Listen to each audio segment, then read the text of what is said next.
and get started. So we are going to talk a little bit about a few things with the Duke Group's website today. My name is Lamar Walker. I am the Associate Director in Student Involvement and Leadership, specifically working with student involvement, and I oversee the Duke Group's platform, as well as a few other colleagues in my office. And so if you have questions about the platform, I can answer them kind of in depth. This presentation will cover an overview of how to use the website, and the different functions that you can use with the website. It won't go too in depth because Duke Groups is a pretty complex space. And so there will be a few other things that we don't get a chance to cover today in this time. But as you have questions about those things, we are happy to help you use them. So for today, we will talk about group management as covering the different tools that you have access to as you are managing your group. We will talk about event registration, which is best practices for registering events and keeping track of your submissions and information with form submission. So with that said, I have a quiz, or not a quiz, it's not a quiz for you. I do have a little poll that I want to just kind of see what we have going here. So you should see a few questions pop up on your screen. If you'll just go ahead and take a second to answer those 3 questions for me, we will just see kind of what folks think about different things. The first question is a multiple choice question, so pick any and all that apply. What is Duke Groups used for? And then the second question that you'll get there is, can you message group members through Duke Groups? And then the third question is, do you get the monthly student org newsletter? And so I will cover those in here in just a second. But you at least have a little bit of a cheat with some of the things that are on the screen right now. But go ahead and answer that for me, and then we will come back and talk about exactly which of those things is the correct answer and or just the information in that poll.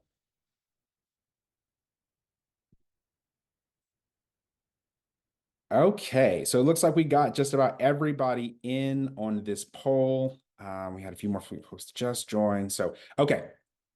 So, to answer these questions, and I'm actually just going to put these up so you can see them. What is Duke Groups used for? So the correct answer for the first question is, it is definitely used for event registration. It is in fact used for organization rosters, and it is indeed used for the club directory. However, you cannot reserve space through Duke Groups. You can confirm your space through Duke Groups, and I'll talk about that in the event registration process, but you cannot actually physically reserve space on Duke Groups. There are a few other systems at Duke, many systems. I do know it can be confusing sometimes, but there are other ways that you reserve space on campus, and Duke Groups is just a medium for centralizing a lot of that. So the correct answers are event registration, reserve, or organization rosters, and club directory. Can you message members through Duke Groups? Yes, you in fact can, and there are a few different ways that you can go about doing that. So the correct answer here is yes, and then that last question is just for me to get some data. So thank you for participating in that, and we will close that pool. So we're going to keep moving forward, give you a little more information about Duke Groups, how to use it, and some best practices. So what is Duke Groups? It is another great way to connect. There are, like I said, a club directory where you can see all the different groups and organizations that are recognized on campus. It's a great way to keep track of your organization's roster. So it's instead of having to keep a Google spreadsheet or an Excel spreadsheet or some sort of listserv or document there, you can actually do that via Duke Groups. And one of the nice things is that you can confirm that the person is who they say they are, and you don't have to worry about them switching their emails because it's all automatically loaded into the site. It'll connect you to a few different campus resources. We try to keep those things up to date and some great things for student organizations to be able to use. You can search on the website for different events and groups and processes that exist. And you can also communicate with your members, with other students on campus. You can communicate with anybody that's subscribed to any newsletters or just maybe is subscribed to your group but isn't a member. You can communicate with those folks. And you can also communicate with event attendees, which is exactly how, if you got a reminder for today's event or any other event, that's exactly how we do it. If you have received the student organization newsletter, Duke Groups is exactly how we do it, and I will show you how to do that via this presentation.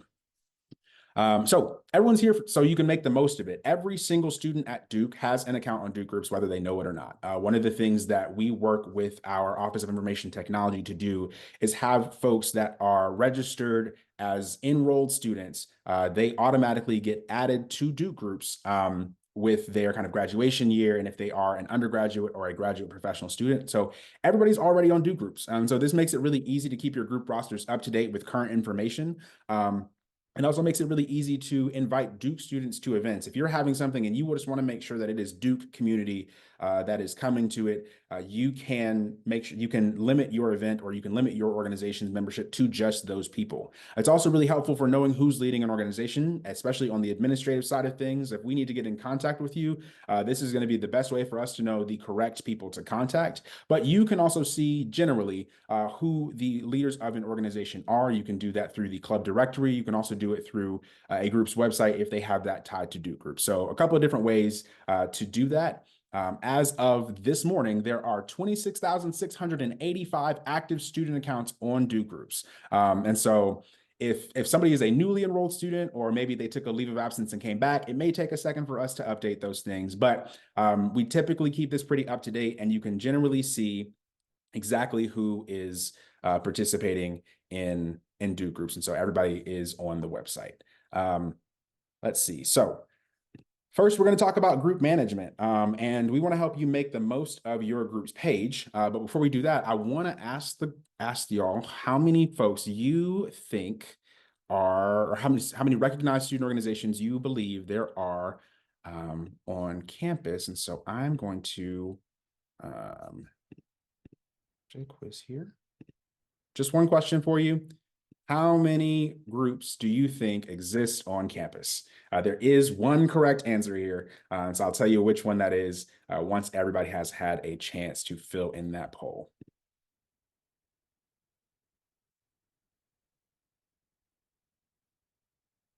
Okay, it looks like we got just about everybody in there almost. Just a few more folks that I want to make sure that everybody gets a chance to answer this question. How many active recognized student organizations are there at Duke? Okay, we got just about everybody in there. So the correct answer is 656. And so you can see the results on your screen there. 33% of you got that right.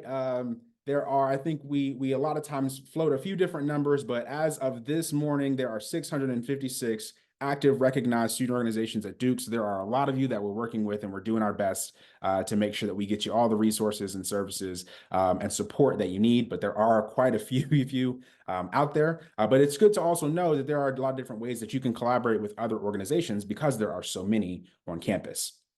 So Duke groups can be used and can be accessed using your Duke single sign-on credentials. So these are this is the same login that you use for your email or for any other Duke sponsored website. You get that blue box that has you enter your net ID and your password, and then you typically have to two-factor in. It's the same thing for logging in Duke groups.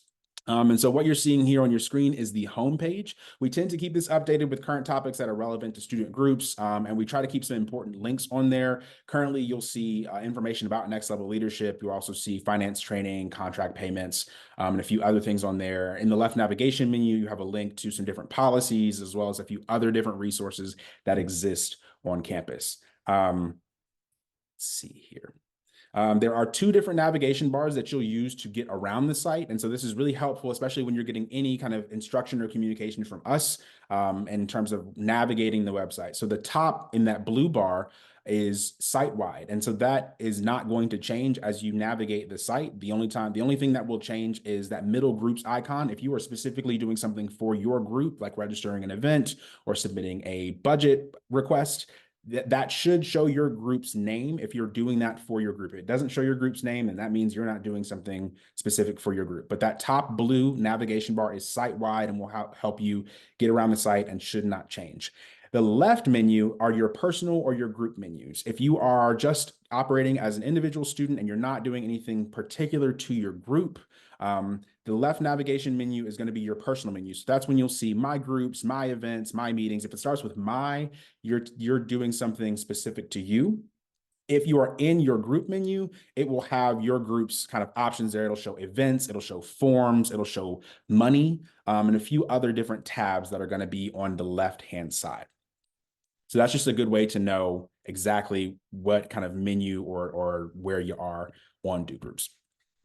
So to find your group, you can locate groups that you are a member of or a manager via the groups tab. You can use the top navigation bar and click on the groups tab, or you can click on the my groups tab on the left navigation bar. Either of these will take you and show you all of the different groups that you are a member of and or an officer. I'm going to do a small plug right here. If you are currently listed as an officer for an organization, this menu is also how you can re-register your organization. If you go to that page and you find that there is a blue button that says re-register your group, that means your group has not submitted registration yet. So you're going to want to go ahead and do that, or talk to your other officers to find out who's supposed to be submitting that re-registration. That is open until September 15th. If we do not receive that by September 15th at 11:59 p.m. Eastern Daylight Time, we will not be able to have your group continue operating for this upcoming academic year. So make sure that you get that done, or we will unfortunately have to freeze your group. But if you need help with that, feel free to send us an email, leadership@duke.edu, and I'll have all of that information at the end of the presentation as well. If you are an officer for your group, or a group page manager, you may not necessarily be an officer in your group, but you may have access to this menu. This is what it will look like when you go to click on your group. So let's say you've navigated to the groups menu and then you click on your group's page. It will look like this. It'll have a bunch of different tiles. They will appear in different orders. It won't necessarily look exactly like this. It'll appear just kind of depending on what was the most recently used tile. But you'll see all of these different options here on the left-hand navigation menu as an officer. So this is how you can use your group's administrative features, such as mass emails. You can create forms, you can manage your members, you can do checklists. This is also how, for undergraduate groups, is how you do budget requests, and you can see your current kind of funds. Graduate professional groups, you can see your funds, but this isn't currently how you do budget requests with graduate and professional groups. So other group tools that you can kind of utilize, you can, like I said, work with your members and keep your group membership roster up to date. And I'll show you exactly how to do that coming up. The officers tab will show you people who have access to manage your group's page as well as your finances. And then the events tab on that, and I'll go back just to show you exactly what I'm talking about. So like I said, members is here, your officers are here, and then your events tab. These are typically the three that most groups will use. The events will show you any upcoming events that your group has registered on Duke Groups. You can put different meetings there. You can put events. You can keep those meetings internal to your group. That is absolutely an option, and we'll show you how to do that here in just a second. But you can also make them available and open to the entire campus. So events. Student groups and university departments can list their events on Duke Groups if you have a group page. Typically, when you register an event with us, this is what the public will see. And so you'll see the event name, who's hosting the event, the date, the time, and the location. So we have a couple of events here. So I use this as an example. Duke Partnership for Service last year was hosting an event for fellowship and volunteering. They gave us the kind of location here, as well as when the event was happening, dates, times, locations, etc. This is what people will also see if they would like to be able to register for an event that's upcoming. Events are displayed on the Duke Group's website, as well as it's across the Student Affairs website, and also tends to get pulled into a couple of different spaces. And so just a tip as you're registering events, when you're putting in the description, be mindful that that description is viewable to the public unless you change your registration settings so it's good to know that just in case you put something maybe just short in there that's just like meeting, or I'm doing this just because I have to so that I don't get fined. You're not going to get fined. But people will see that. And so just my advice to you as the person who tends to see all of the events on the back end, if you put something weird or maybe you don't want publicly viewed in there, the public will see that. So make sure your event descriptions are accurate. And again, I'll get more into the events a little bit later, but I just want to show you that feature. A few group tools that you can use, like I said, are forms, emails, and websites. So forms, think about like surveys, elections. You can do polls in there. You can do forms. If you've ever used SurveyMonkey or Google Forms or anything like that, it works just like this. It just has a few other features built in that allow you to, for example, you can tag current students, or you can make the form accessible only to current students. This is a great example of something that we do with this for Duke Student Government. We do the Duke Student Government elections through Duke Groups, and that's how we're able to verify that somebody somebody is a currently enrolled student and is eligible to vote in a specific election. Something you can do with that form is get even more specific to say, oh, only people in the class of 2027 should be able to vote in this election or should be able to access this particular page. So Duke groups can get pretty specific. And if you want more information on exactly how to do that, please let me know at the end, and I can maybe schedule some time with you afterward to show you exactly how to do those things. But for most people, the general kind of survey or the general form is exactly what you'll need. That's the same type of forms that we use. So after this session, you will receive one of these forms via email, and we ask that you fill it out so we can get you properly credited for being here. Emails, think MailChimp or Constant Contact. This is how you can send emails to your members without necessarily needing to have to manage a listserv. If you want to manage a listserv, you can also do that. You can have people sign up as a contact, but not necessarily be a member. So you have a lot of different options available to you using the email feature. This is how we send out the student organization newsletter each month on the first Friday. And then the third feature that we'll talk about today is the website feature. Duke Groups will help you create a free website for your group. And so this is different from sites.duke.edu. This is different from a few other pages. It will be dukegroups.com/ whatever your group's kind of short name is. And your group may have one and you don't know it. And so there's something to check in on to see if that exists for your page. If your group has an external website, you can link that through Duke Groups. And so when somebody goes on your page and clicks website, it'll link them to the external web address that you enter on your Duke Groups page. And so this is what that looks like, the website feature. It automatically pulls data from your group's page for certain elements. So it'll bring in your officers unless you tell it not to. It'll bring in your membership roster, again, unless you tell it not to. And then it will show any upcoming events that your organization has. It has a kind of default template that you can customize to a certain extent. It's pretty user-friendly. The kind of drawback is that the customization is limited. And so you can only do but so much, but you can make them look really nice. It may feel a little cookie cutter, but it does give a pretty professional look for your website. Like I said, group pages are activated by default unless your group turns it off or you redirect to another website. And these pages do populate via search engines. So if somebody does run a search via Google or what have you for your organization, this page could potentially pop up. So if it's not something that you want out there, be sure to turn that off. You can do that in the settings for your group. So the emails feature. One of the things that you may have seen from that officer navigation menu is being able to send an email. And it's really, really simple. There are a couple of different templates that you can use, but there's also an email builder. What you'll do is you will click the emails tab, and then it'll bring you to this kind of page, and it'll show you all of the different things that your group has done. So all the different emails that have gone out. One of the nice things is you get some analytics that come with that as well. So to send an email, you just click that orange compose email button that is at the top right hand of your screen. And then it will open up and ask you who you want to send an email to. And so you can click all of the different members that are within your organization, and it will separate those out based on undergraduate students, graduate professional students, some faculty, staff. It just kind of depends on the population that you want to send it to. If you want to just send it to the seniors in your group, then you select that appropriate class year. If you have specific people that you want to send that email to, it's a different way to do that. And I can show you that separately, but just kind of broad strokes here. If you want to send an email out to your organization or out to folks that are on your listserv, you just click compose email. It will ask you the audience that you want to send your email to. And then once you've selected that, you can either use the template builder, which allows you to do a couple different templates. And again, that's how we send out the student organization newsletter. I am not a creative person in that way, and Duke Groups really helps me make that newsletter look the way that it does. So you can do some different visual elements if you use the template builder. If you use the basic version, it'll allow you to put in some text. You can add some images if you feel so inclined. It will ask you to preview your message. And then once you do that, you can then send the email. After you've sent the email, you'll see kind of exactly, again, the date and the time that the email was sent on. You'll see all of the different places and groups that the email went to. And then you can see how many folks you sent the email to. If you have any links in your email, you can see kind of how many kind of average clicks.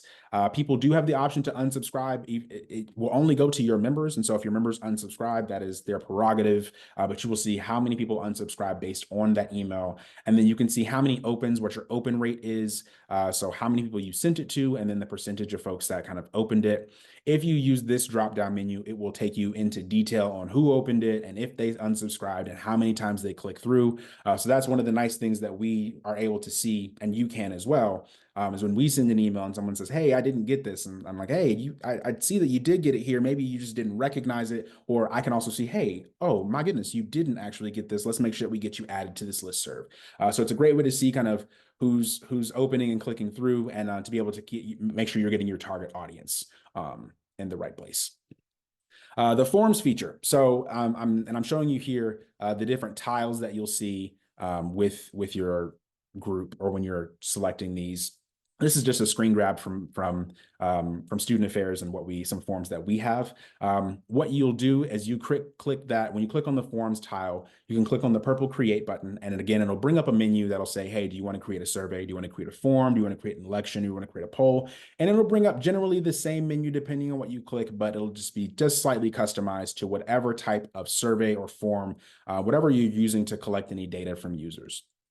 Once you have kind of got that set up, you open it up and it'll allow you, just like I said, Qualtrics or SurveyMonkey, you just start to add questions and it'll give you different question types. You can create multiple choice questions. You can create free text entry questions. You can do uploads. And so if you would like people to upload different files, you're allowed to add that as a button. You can add in user selectors. So for example, for re-registration, one of the things that we do is we have a user selector. So people are able to go through and select the person that is responsible for a particular aspect of their group.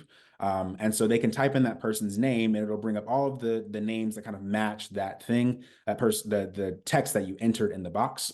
One of the things that I encourage folks to do when using any kind of user selector with Duke groups is make sure you're looking at the net ID. There are a few folks that share the same name on campus. You want to make sure you're getting the right person when you're selecting that. But you do have that option to do a user selector when registering forms. And then once you've got the form created and you click save, you then will see all of your different forms in your surveys and forms menu. Then you can click edit.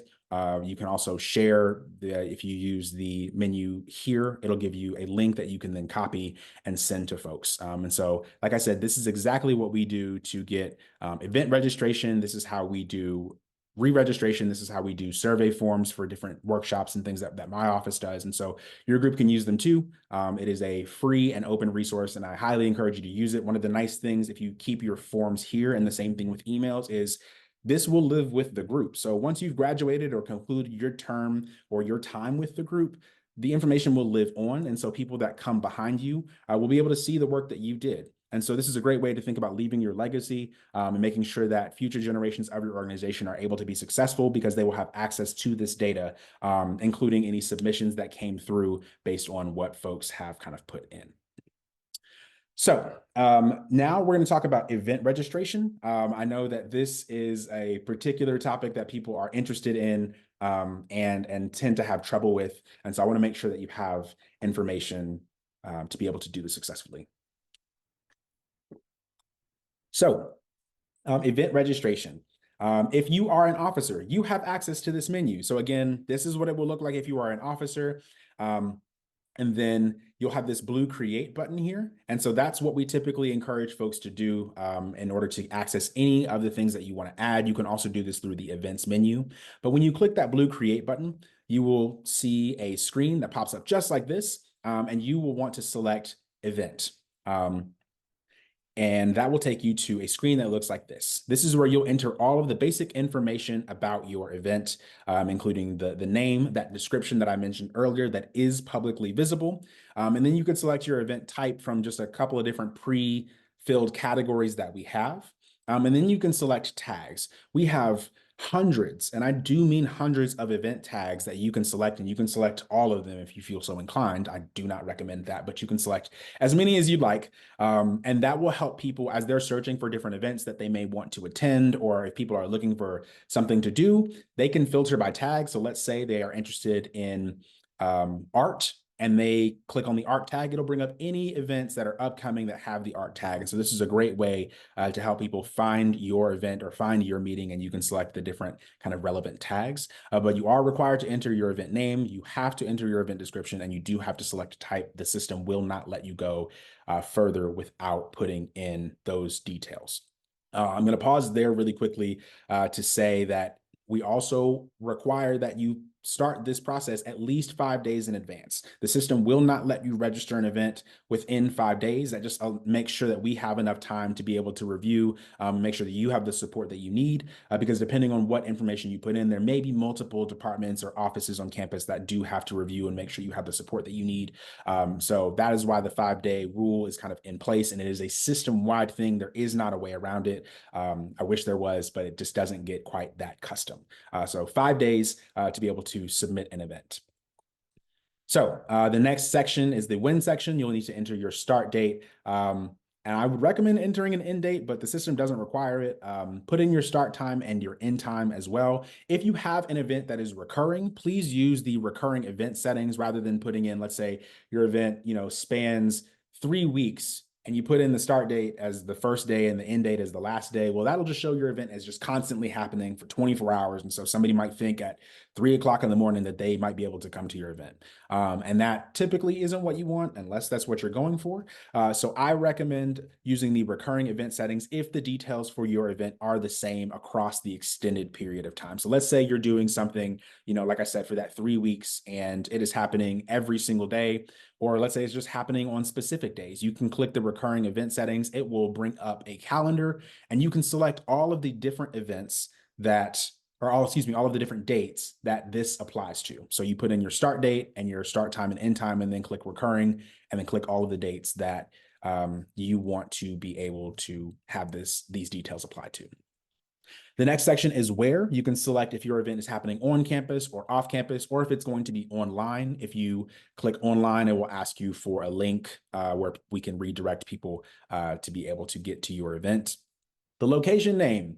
This is not currently a required feature on the website, but it is required for Duke. If you do not enter a location, we will reject your event submission. So please, please, please put your event location in. The reason being, when people are looking for events, or when your event is being pulled into different locations, if your event does not have a location, people can't find your event. And so making sure that you put a location in there helps us to be able to get people accurate information, and helps you to be able to get people to attend your event or your meeting. So make sure that you put your event location here. And please, please, please do not check the to be determined box. If you don't know your event location yet, don't register your event. Wait until you have your event location confirmed, or at least have something in place to be able to enter that. If you need to adjust your event location later, we can do that after your event is registered, but please do not click the to be determined button. If you have a specific address, you can click on this address link here, and it'll give you a drop down to be able to add in your specific address. If you are feeling fancy and want to put in the latitude and longitude or GPS coordinates, you can do that as well. So earlier I mentioned being able to restrict the event based on who should be able to attend or who should be able to see things. This is how you can do that. This dropdown will give you the option for who the event location should be displayed to. And so you have a couple of different options there. And then the next screen that you'll have is you'll be able to see registration, and it will be open to, and a few different other drop-down menus here. You can customize all of these different things. And so if you only want specific people to be able to attend, or you only want specific people, a specific number of people to be able to attend, you'll use the drop-down menus and then add in the different information that you need in order to make sure your event is showing to people that you want it to, and showing the way that you want it to. If you'd like to do an automatic feedback request, you can do that right here at the bottom. It will automatically check this box and send a feedback request. Typically, that's just going to be, hey, rate our event or our meeting out of 5 stars. If it's a meeting for your general body or for your members, I'd recommend turning this off. But if you want that feedback, go for it. You can change the time that this feedback request will go, from 24 hours all the way to a couple days. You can change who the feedback request goes to by selecting either to the people who registered for the event or to the people who checked in at the event. Small tip here for those of you that are on this presentation right now, this is exactly how we are going to do credit today. And so what I have set up right now is that it's going to send you a feedback request after the session has concluded. And my recommendation to the thing that I have set up right now is to only the people who checked in at the event. And so again, I'll cover how to check in a bit. But it will only go to people who checked in, and then I've attached a survey to that, which you can do as well. And then once you fill that in, it'll let me know that you filled it in, and I'll be able to credit your organization for your attendance today. And so this is something that you can do as well. If you have a kind of attendance requirement, this is a great way to keep track of that, and a few other things. So yes. If you want to know the status of your event after you submit it, I know quite a few times you'll submit an event and then suddenly you are like, what happened? I haven't heard anything. I don't know where it is, and I want to know a little bit more. If you go back to the Duke Group's homepage, the person that submitted the event, not just anybody in the organization can see this, but the person that submitted the event registration can go to the homepage. And then if you click on My Surveys and Forms, this will bring up every form that you have ever submitted on Duke Groups. And so what you'll want to do is find the link that says it's going to say event registration form and then whatever the current academic year. And then you're going to look for the name of the event that you registered and what time and date and everything, and make sure that all of that matches. You can see the last time that you updated it and the last time that it was updated, and then you'll be able to see all of the different approval steps here. If there are multiple offices involved in the approval, you will see all of those offices listed here. Typically, my office will always be involved in the event approval process, and so you will always see student involvement and leadership listed here in the steps. But you may see others. Whichever group is bolded and highlighted, that is the group where they are currently reviewing your submission. And so if you have questions, you can reach out directly to that particular office. If you need to edit a submission, you can click the edit button and then change any of the details that you have entered. And then you can resubmit it, and then we'll go back through and be able to be reviewed by the different offices. So congratulations if your event was approved. What happens next? This is how your event will display to campus or to whomever you've determined should be eligible to see your event. And so what will happen is you'll see if you included a banner, that will show here. If you didn't include any kind of image or any banner, it'll just have a default kind of person or like event type thing. They're kind of unique to Duke Groups. And so we can't really change them. We don't know which one's going to show up on your event, but it's nothing weird or offensive. It just is going to be like a person or somebody with headphones on or something like that. It'll show the date for your particular event. It'll show the name of your event, the name of your organization or whoever is hosting. It'll include any tags that you have included here. So these are the different event tags that I mentioned earlier. It will show, again, the date that the event is taking place, the time, and it'll give people the option to add it to their calendar. It'll give you an iCal. It'll give you a lot of different options to be able to add it to your calendar. It'll show the location. If you've put in a particular address, it'll include that here. But if nothing else, it'll show the name of the location you have entered. And then it'll show you how many people are currently registered to attend the event. And then people will see just below that, they'll see an option to register for the event. If you've included a wait list, that's what we'll show here. If you've included a cap on how many people can go, it'll show how many spots are available. If you don't currently have a cap, then you won't see a cap there.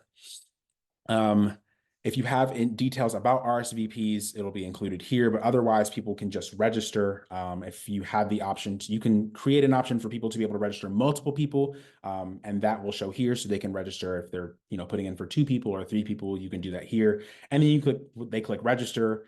It may ask them a few other questions, but then they'll get a confirmation email that says, hey, congratulations, you are registered. To edit your event details or manage the attendee list, you can go to your event page as an officer, click on the event that you want to manage. It'll show you this page as an officer. You can either click on event, you can click on edit, which will change the details of the event, or you can click manage, which will allow you to do RSVPs or check-in or anything like that. There are 2 different menus. We'll give you 2 different options on what to do. Using the manage option, you can invite people to attend your event via email. You can email anybody that is currently registered.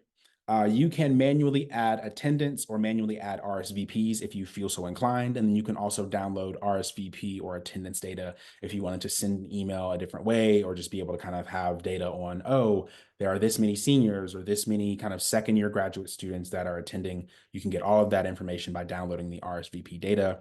via the attendees menu.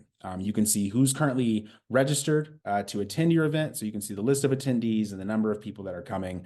And again, you'll have kind of their email, their name, their kind of year that they're anticipated graduating, and then the RSVP that they have included as well.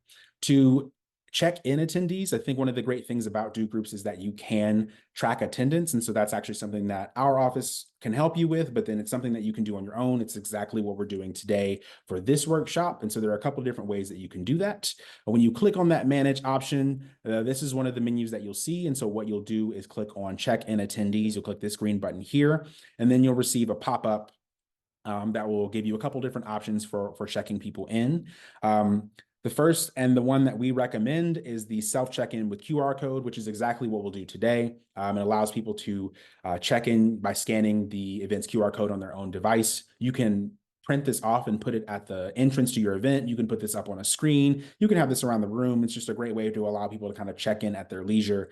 But that is an option that you have. You can put it in a virtual slideshow, just like we're going to do today. You can also track attendance with a computer. And so my office has card readers that will allow you to track attendance with your computer. And what will happen is you click that screen and it'll bring up just a default page. And then people can tap their Duke card to check into your event. You can also search people by name or by net ID if you don't want to use that card reader or don't have access to it. Again, my office can loan you one of those devices. They are pretty easy to use, and we'll give you instructions on exactly how to use them. If you're interested, just email us leadership@duke.edu, and we will help you get one of those registered. You can also do a self-check-in kiosk if you'd like to leave a laptop or a tablet or something kind of at the entrance to your event and allow people to type in their own names. It works very similar to the track attendance with a computer feature, but allows people to kind of check things in on their own. So that is event kind of registration and tracking and attendance tracking. We highly encourage people to do this because this really allows you to see exactly who's coming to your events. You can do this for meetings. Like I said, if you have a meeting attendance requirement for your members, it's a great way to allow them to do this, and you don't necessarily need to call roll at the beginning or throughout. And it gives you the opportunity to just kind of keep moving and save some time. And then you'll be able to get the data on the back end of exactly who attended. You'll have their name, like I said, their graduation year, and their email. So the third part of our session today, and this is the last section that I'll cover before we wrap up today, is form submissions. So like I said, the majority of things that you will do on Duke Groups will involve some form of some kind, and forms automatically collect information about the person who submitted the form. And so that's going to be the name, the email, and their year or their anticipated graduation year at Duke. Again, you can access this via the My Surveys and Forms menu if you've already submitted a form. So that can be event registration, that could be a different form submission. So for example, if you have submitted a next level leadership credit submission and you're wondering what happened to it or where it is, you can go to the My Surveys and Forms menu to see exactly, did it get approved? Do we have questions about it? And you can see your submissions there. If you did annual registration for your group, you can see it in the My Surveys and Forms submission. So that's just a great way to be able to access that menu. And like I said, there are a lot of forms that we keep included on Duke Groups. There is a lot to this website, and there's a lot more that I really just can't be able to cover in an hour. And so this is the end. I'm about to show you how to do next level leadership credit. But if you have questions and want to stick around after I've put up the credit, you are welcome to do that. But I'm going to stop the recording here,